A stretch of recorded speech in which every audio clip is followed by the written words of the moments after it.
Bienvenue à tous dans Let's Go Digital, le podcast du MBMCI, le MBA Marketing, Communication, Innovation de De Vinci Executive Education. Je m'appelle Salomé Lucas, je suis étudiante au MBMCI et aujourd'hui j'ai le plaisir de vous emmener dans un univers qui me passionne et qui constitue le cœur de ma thèse professionnelle, les parcs à thème. Le temps de ce podcast, nous allons explorer ces lieux magiques et voir comment le digital s'est introduit dans nos habitudes de visite. Pour commencer notre exploration, je vous propose de s'intéresser à ce que moi j'appelle un parc à thème et pourquoi je marque la différence avec les parcs d'attractions. Dans les deux cas, un parc à thème ou un parc d'attractions propose une offre de divertissement. Cela peut être des attractions, des spectacles, des animations, des jeux. La vraie différence clé pour moi, c'est l'immersion qu'offre le parc à thème qu'on ne retrouve pas forcément à la notion de parc d'attractions. Un parc à thème joue sur des décors conçus autour d'un ou plusieurs univers, basés sur des films, des contes de fées, une époque historique, une région géographique ou même des concepts futuristes. Ainsi, à Europa Park, par exemple, vous pouvez retrouver différents pays d'Europe. À Festiland en Normandie, vous pouvez plonger dans l'univers des Vikings, ou encore au parc Astérix, vous pouvez vous retrouver littéralement dans les décors de la BD.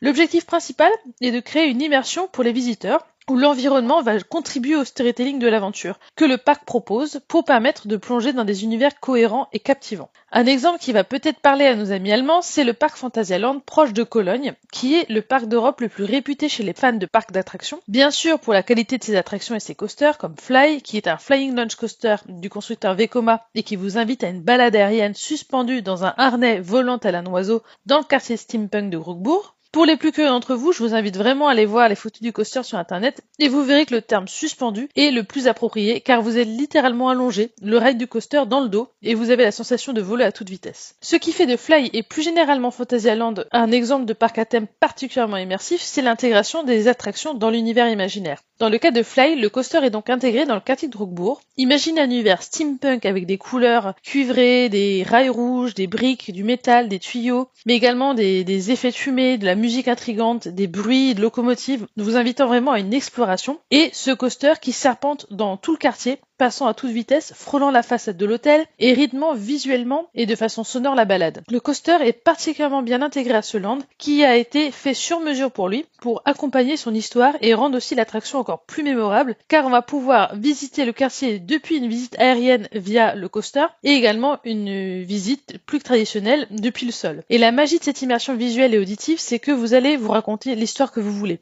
Bien sûr, vous pouvez vous intéresser au storytelling du land et de l'attraction, qui est construit autour d'une ville allemande fictive des années 20 et qui vous invite à devenir le prochain explorateur en rejoignant le décollage de Fly, mais vous pouvez également vous perdre dans votre propre imagination et vos propres sensations, ouvrant le champ de l'imaginaire et l'engagement affectif. Phantasialand offre une thématisation et une immersion poussée qui ne se limite pas à décorer l'intérieur des attractions et des files d'attente. Tout est une question de détail, de stimulation des sens, d'odorat, d'ouïe et forcément les papilles avec une offre de restauration, elle aussi en accord avec le thème. C'est vraiment une expérience narrative proposée aux visiteurs, couplée à une offre d'attraction particulièrement bien choisie. Bref, vous l'aurez compris, je suis fan. Et c'est parce que je suis fan que j'ai décidé de faire ma thèse professionnelle sur cet univers des parcs. J'ai couplé ma passion et mes convictions personnelles en m'interrogeant sur les usages des smartphones dans les loisirs. Je fais partie de ces gens qui vont régulièrement dans les parcs pour déconnecter du monde réel, du train-train de la vie et aussi du téléphone. Et au fil de mes visites de parcs, je n'ai pas pu m'empêcher de constater l'omniprésence du téléphone portable chez les visiteurs. Pour ce travail de recherche en marketing, je me suis posé la question, comment le marketing digital expérientiel, basé sur les nouveaux usages du smartphone,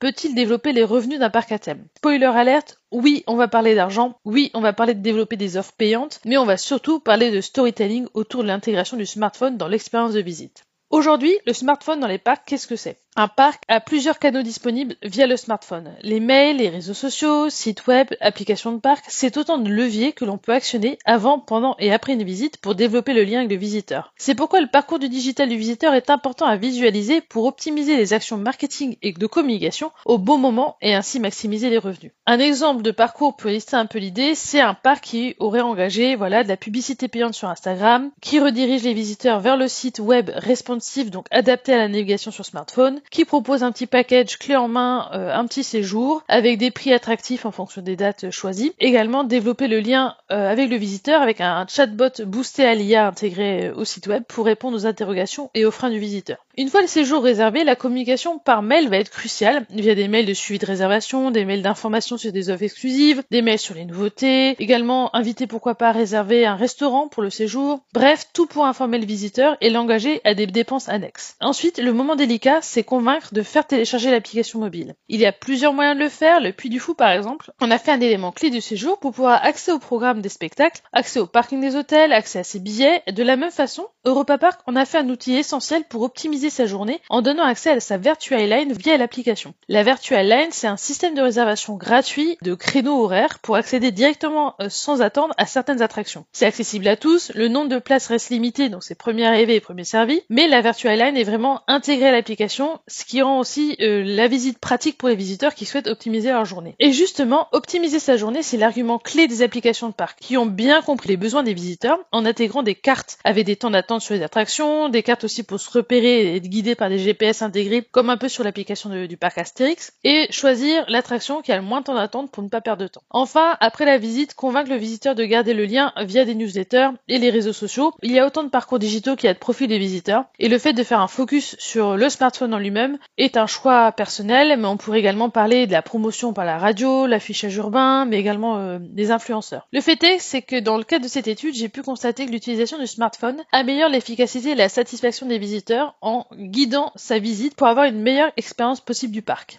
Mais est-ce que l'omniprésence des écrans ne réduirait pas notre capacité à se déconnecter justement et à plonger dans l'univers du parc? Car solliciter le visiteur pendant la visite via le smartphone, c'est aussi l'inviter à se distraire via Instagram, TikTok, répondre aux SMS. Et au final, est-ce que inciter l'utilisation du smartphone participerait pas un peu à diluer l'attention du visiteur qui ne serait pas pleinement engagé dans l'univers magique qu'on lui propose? À la différence d'un bon vieux plan de parc qui, pour le coup, répond aux besoins primaires du visiteur en l'informant et en lui permettant de se repérer dans le parc, mais qui peut difficilement distraire le visiteur pendant sa visite. Plusieurs stratégies ont été tentées par les parcs pour capter un maximum l'attention des visiteurs lors des moments creux comme les files d'attente, car conserver l'attention du visiteur sur le parc, même au travers d'une application, c'est aussi avoir un visiteur investi et engagé. Par exemple, le Futuroscope propose des jeux dans les files d'attente de cette attraction comme Objectif Mars, un jeu ludique pédagogique et pensé autour de la thématique de l'attraction, idéal pour occuper la famille et participer à l'expérience de visite avec une activité cohérente qui ne coupe pas dans l'immersion du parc. On peut grossièrement résumer l'idée que pour un parc, il est quand même plus intéressant que vous répondiez à un quiz sur l'espace et la planète Mars que vous vous amusiez à préparer vos courses que vous allez récupérer au drive juste après votre visite. Fun fact, c'est vrai qu'il m'est déjà arrivé personnellement de préparer mes courses ou préparer les prochaines vacances dans une file d'attente de coaster. Et je peux vous dire que oui, certes, j'ai optimisé mon temps personnel en le mettant à profit, mais par la même occasion, je me suis senti beaucoup moins engagé dans ma visite car le parc en question, un certain Walibi Belgium, n'a pas vraiment su développer l'aspect thématique de toutes ces attractions, ce qui rend la visite vite ennuyeuse et peu engageante selon mon expérience personnelle. Mais alors, pourquoi est-ce qu'il est intéressant de capter l'attention du visiteur? Certes, pour qu'il ait une expérience immersive, pour qu'il déconnecte de ses problèmes du quotidien, oui, c'est même les éléments clés pour que le visiteur passe une bonne journée et ait envie de revenir ou de parler positivement du parc à ses amis. Mais nous, du point de vue marketing, on va chercher un visiteur engagé, emballé par les offres qu'on lui propose, un visiteur qui a envie d'en découvrir plus,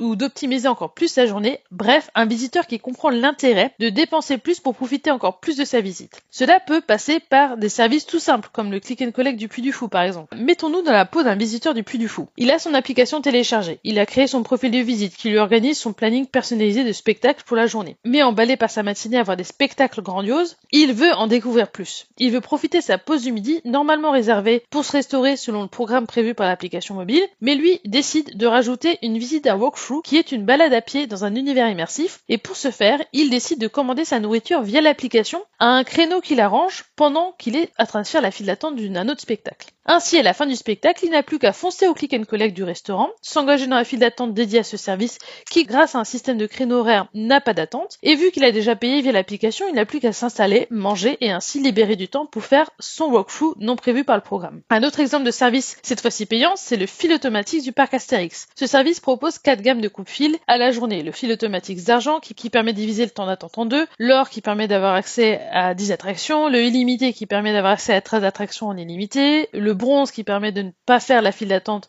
et de la faire en version virtuelle, et également En plus de cette gamme de coupe-fil à la journée, il est possible de prendre des coupe-fils payants à l'unité pour certaines attractions les plus populaires du parc, donc pas Goudurix, mais plutôt Toutatis, de coaster du constructeur Intamin, avec ce 107 km/h et ses 23 airtime qui nous font décoller du siège avec plaisir. Ces coupe-fils disponibles tout au long de la journée, avec un nombre limité, peuvent vous sauver une journée de parc lors d'une forte influence et ainsi ne pas manquer les incontournables du parc. Un autre service présent par exemple à Disneyland Paris, c'est la réservation des places de spectacle. Le parc propose une offre de spectacles diverses et pour vous garantir la meilleure expérience possible, il vous invite, moyennant quelques euros, de réserver les meilleures places via l'application. Idéal pour un moment inoubliable et éviter de faire une heure de queue. Un autre exemple du parc allemand Europa Park, c'est la possibilité de réserver des activités exclusives à des événements sur l'application, comme des dégustations de vin et de fromage, des places pour l'Oktoberfest, des places pour la soirée Halloween, des expériences VIP pendant cette soirée Halloween, des soirées fondues, des soirées concerts, bref, une offre d'activités annexes variées permettant aux visiteurs de personnaliser leur visite selon leur goût et les inciter à revenir pour tester différentes offres annexes, augmentant ainsi l'intérêt de multiplier les visites sur le parc, réserver des séjours et au final dépenser plus d'argent. Que ce soit le click and collect, les coupe-fils ou la réservation de places de spectacle, ces services représentent des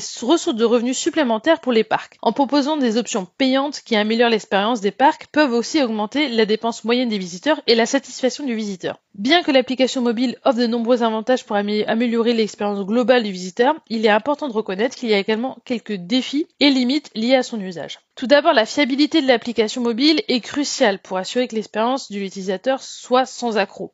Malheureusement, il arrive souvent que les applications bug, qu'il y ait des problèmes techniques, comme par exemple les temps d'attente qui ne sont pas mis à jour, ou alors vraiment des bugs lors de la réservation de coupe-fil. Il y a également la question de la connectivité qui est un défi majeur, car certains parcs n'ont pas de couverture Wi-Fi ou de connexion suffisamment importante pour permettre l'usage d'une application sur le parc. Je pense notamment au parc breton de Kingoland qui a ce défi technique majeur. Mais il y a également une question cruciale de l'accessibilité de l'application à tous, car tous les visiteurs ne sont pas équipés, les enfants, les personnes moins à l'aise avec les smartphones, et il faut vraiment rendre l'application mobile accessible à tous. L'utilisation intensive des applications mobiles peut également vider les batteries de smartphone. C'est vrai que certains parcs comme Disneyland Paris ou alors le Futuroscope ont trouvé des solutions en proposant des batteries externes, et notamment au Futuroscope des batteries externes gratuites, mais ça reste une limite de l'usage des applications mobiles. En conclusion, c'est vrai que les applications mobiles apportent vraiment une valeur ajoutée à l'expérience du visiteur dans un parc. C'est essentiel pour optimiser ses journées, pour se guider dans le parc, avoir les temps d'attente et avoir une expérience optimale.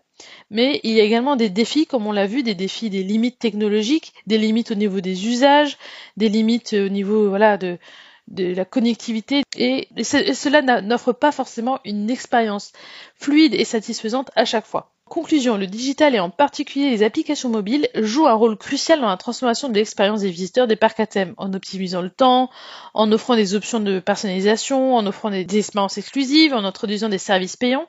Le parc réussit comme ça à augmenter à la fois la satisfaction du visiteur et les revenus. C'est vrai que l'avenir des parcs à thème va résider dans leur capacité à intégrer ces technologies de manière cohérente et immersive, sans sacrifier non plus l'essence de l'expérience qu'il offre dans sa thématisation de parc. Il y a également des limites, comme on a pu le voir, à garder en tête, notamment les limites technologiques, les limites d'usage, qu'il faut également prendre en compte lors de la conception de l'application. C'est ainsi que se clôture cette émission sur les smartphones dans les parcs à thème. J'espère que vous avez passé un beau moment. N'hésitez surtout pas à laisser un commentaire, liker et partager. Merci beaucoup d'avoir écouté cet épisode et ne manquez pas les prochains sur Let's Go Digital. À très bientôt!